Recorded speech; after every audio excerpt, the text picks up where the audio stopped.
Cette émission est une production de la télévision régionale des Moulins.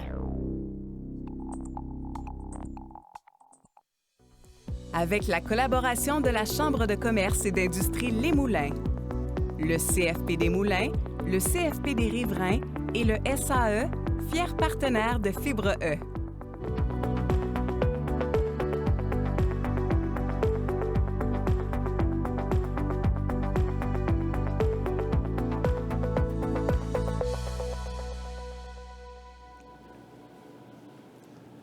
Bienvenue à Fibre E. Il a commencé comme directeur régional chez Transcontinental pour ensuite saisir l'opportunité de travailler sur le marketing du restaurant Mangiamo, qui est l'ancien Giorgio à Terrebonne.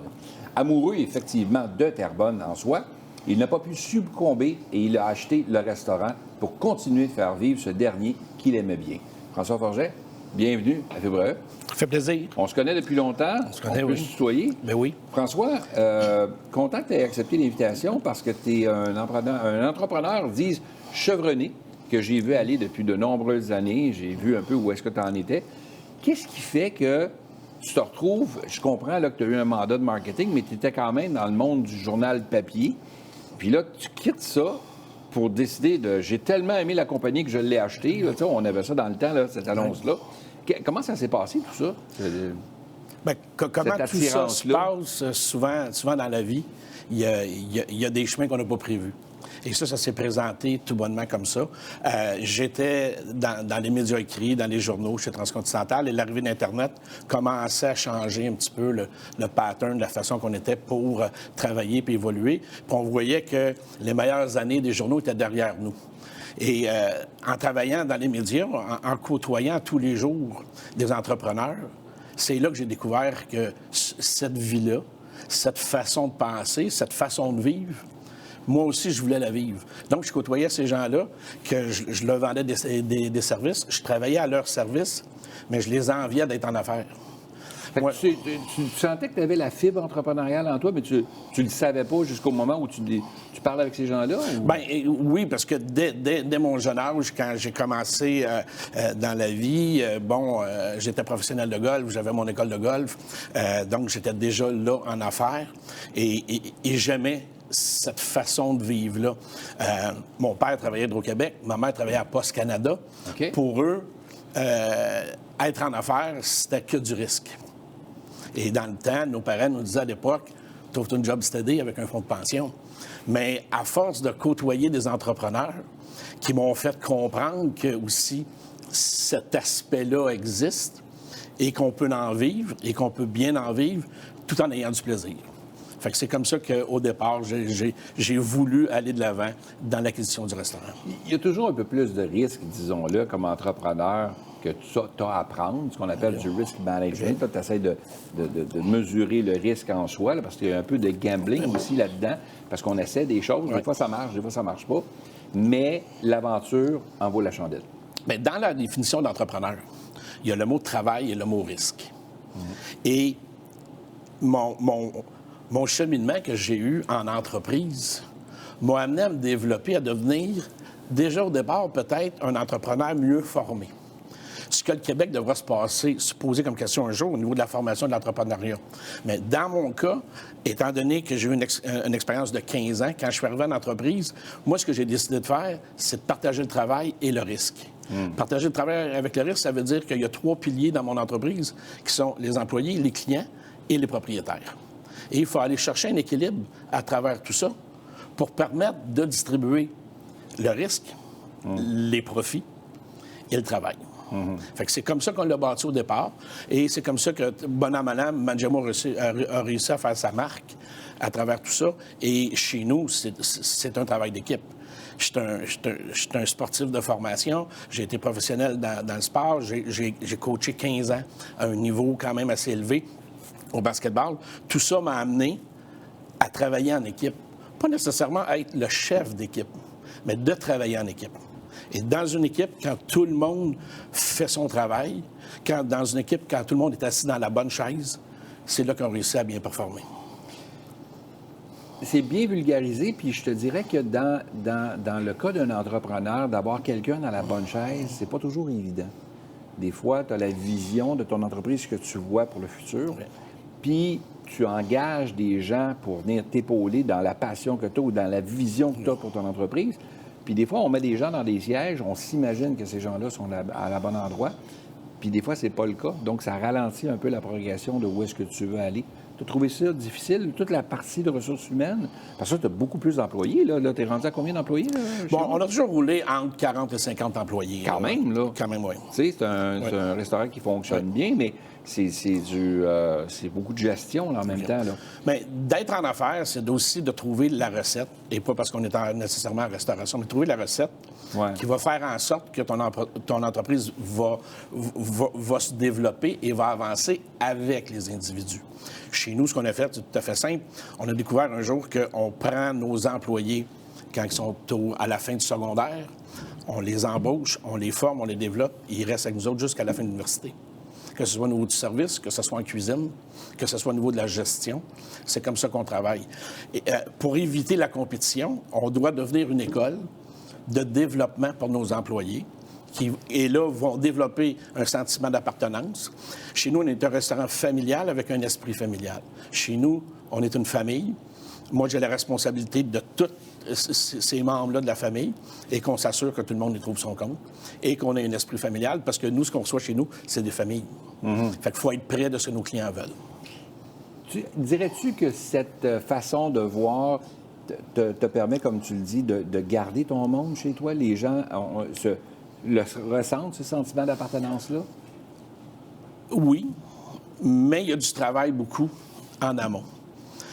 Comme on disait tantôt, souvent, on veut la bonne chaise avec la bonne personne. Au niveau des RH, c'est pas toujours évident. Il faut avoir le courage, des fois, de dire à la personne la chaise que tu veux n'est pas la bonne, ou d'être capable de dire à la personne la chaise sur laquelle tu es assis est rendue trop confortable. Oh! OK. Et c'est à partir de ce moment-là, qu'on travaille avec des étudiants, qu'on travaille avec des personnes que c'est leur travail de vie, ça prend ces réflexes-là pour pouvoir permettre à tout le monde de s'épanouir. Qu'on soit une petite entreprise, une entreprise, un commerce de détail comme le nôtre, ou quand, chez Transcontinental, on avait encadré 250, 300 personnes, la base est la même à ce niveau-là. Tu parlais de sport tantôt. Tu disais que tu es un adepte de sport et tu as été pro au golf. Là, tu me parlais de basketball, auquel je n'étais pas au courant. Donc, tu as été très impliqué dans le sport, puis c'est encore important pour toi. Tu joues au hockey, d'ailleurs, 2 fois par semaine. Donc, je t'envie parce que je devrais commencer à faire ça moi aussi. Mais il reste que la question que je me pose, c'est le fait que tu es un sportif dans l'âme. Comment le sport a pu aider ta gestion de ton entreprise? Y a-t-il un lien quelque part là-dedans? Bien, il y a directement un lien. Et le lien, là, il peut se faire aussi bien au niveau des sports qu'au niveau des arts. T'sais, dans la vie, je pense que de plus en plus, on a compris ça, de plus en plus au Québec, parce qu'on permet aux jeunes de faire du sport-études, de faire du développement au niveau des arts à l'école. Et ça t'amène à être capable de faire face à des défis personnels en équipe, OK? Et quand tout le monde joue son rôle à travers tout ça. Et ça, en tout cas, pour moi, le sport a été très formateur, a été une lance. Encore aujourd'hui, je continue de faire du sport parce que j'y crois et j'aime ça. C'est mon adrénaline qui émerge quand je fais ça. Et je l'inculque aussi aux gens de mon équipe et aux gens de ma famille à ce niveau-là. Parlons-en des gens de ta famille parce que le reprenariat aujourd'hui au Québec est très difficile. Oui. On a de la difficulté à trouver des repreneurs. On perd des joyaux là, d'entreprises qui ont été bâties ici au Québec, qui sont des fois achetés ou acquis par des Américains. Des tiers. Pas seulement des Américains, mais en tout cas ailleurs, un peu partout. Donc, ce qu'on veut, c'est les garder. Puis c'est pas un naturel évitant d'avoir des enfants qui vont nécessairement suivre les traces. Oui. Mais dans ton cas, ça peut être possible. Bien, dans mon cas, présentement, c'est ça sur quoi nous travaillons depuis après la pandémie. Okay. Dans la pandémie, où il a fallu se serrer les coudes, où il a fallu être dans notre entreprise... Imaginatif, être là tous les jours, pendant que chacun des membres de la famille avait quelque chose à faire, parce que mes enfants étaient déjà impliqués au resto. Bien, ma femme, le matin, elle allait prendre des marches, puis elle allait distribuer des pamphlets aux portes. Okay. Le soir, c'est moi, puis Benoît Gravel, mon associé, qui faisait la livraison. Il fallait être là tous les jours. On était quand même choyés parce qu'on pouvait sortir de chez nous. On pouvait aller travailler dans notre commerce. Et quand les gens avaient accès au commerce puis venaient nous voir, ils nous remerciaient qu'on soit resté ouvert pour qu'on puisse leur offrir ces repas-là. Puis ça a été très bénéfique parce que l'après-pandémie, bien, ces gens-là qui nous avaient découverts sont venus. Et ils continuent à venir nous voir. C'était la même chose avec les enfants. Ils ont goûté à la restauration, puis ils ont dit, on aurait peut-être un intérêt de pouvoir continuer. Wow. À partir de ce moment-là, je leur ai dit, vous avez entrepris des démarches d'études universitaires, vous allez les terminer, parce que la restauration, pour bien des gens, tu sais, puis souvent, on voit la restauration d'un mauvais œil. On dit, la restauration, c'est dur. La restauration, c'est pas facile comme toute autre entreprise. Bien organisée, OK, quand on a la passion. Il y a plein de restaurateurs qui performent au Québec. Si on regarde notre association, l'Association des restaurateurs du Québec, qui reconnaît chaque année des gens qui se sont impliqués et qui ont fait avancer notre métier. Oui, des entreprises, c'est demandant. Être entrepreneur, c'est demandant. Mais aujourd'hui, j'ai la chance d'avoir mes 2 enfants qui ont un intérêt. Les 2 sont là. Les 2 ont un intérêt. On est en train de travailler ça avec fiscaliste et comptable pour assurer la suite de la passation. Comment ils travaillent les 2 ensemble? Ah, là, il faut faire attention. Tu sais, quand il y a un équilibre à aller chercher, il y a la famille et il y a la famille au travail. J'ai la chance d'avoir deux enfants qui s'entendent très bien ensemble. Ils étaient colocataires ensemble à l'université. OK, quand même. Ils habitaient déjà ensemble. Fait que là, présentement, ce qui va rester à faire et à définir dans les prochains mois, c'est qui fait quoi, dans l'intérêt de leur connaissance, de leur champ d'action et de leurs compétences. OK. Donc, tu as déjà une bonne idée de où est-ce que ça s'en va, parce que ça se dessine bien. Oui. Mais qu'est-ce qu'on peut souhaiter d'autre? Qu'est-ce que tu entrevois avant de quitter, toi, de ton côté, puis de laisser le bateau?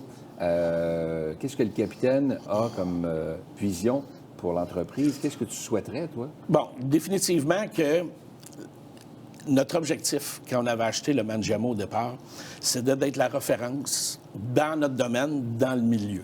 Ouais. Le milieu étant ma ville, qui est Terrebonne. Je suis né à Terrebonne. J'ai toujours travaillé à Terrebonne. Pour moi, je suis une personne de cœur par rapport à Terrebonne. Ce qu'on peut souhaiter, c'est une continuité.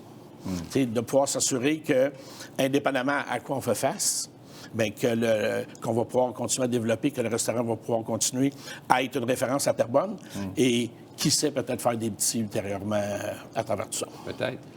En terminant, si tu avais à recommencer, je te ramène chez Transcontinental, je te ramène avec un mandat de marketing. Est-ce que tu referais le même chemin aujourd'hui avec l'expérience que tu as acquise? Là?